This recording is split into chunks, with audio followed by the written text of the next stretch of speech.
Šitais ir 2026. gadā iesēts lucernas lauks, Bārenbruga Alfa Value.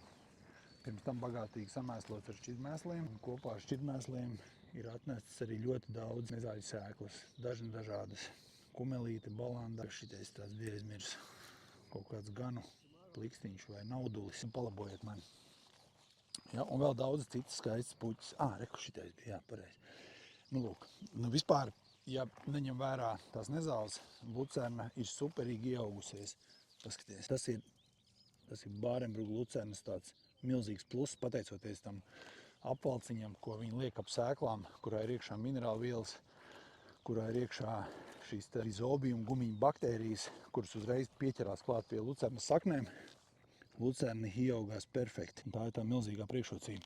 Plus kolosāls lucernas šķirnes. Jātiek galā ar tām nezālēm, kur apsis šajā saimniecībā dara tā. Viņi tagad lietus paies, uznāks sausāks laiks, apžūs lauki, tad viņi nopļaus un to nopļauto sasmalcinās un izpūtīs uz lauka. Smalcinātāji pārbrauks pāri un vienkārši izpūtīs. Tam ir savas priekšrocības, savi trūkumi. Iespējams, būtu bijis labāk šeit agrāk atbraukt ar kaut kādu mulčeri un iznīcināt tās nezāles. Kāds būtu jūsu priekšlikums? Apsties? Nezāļu netrūkst.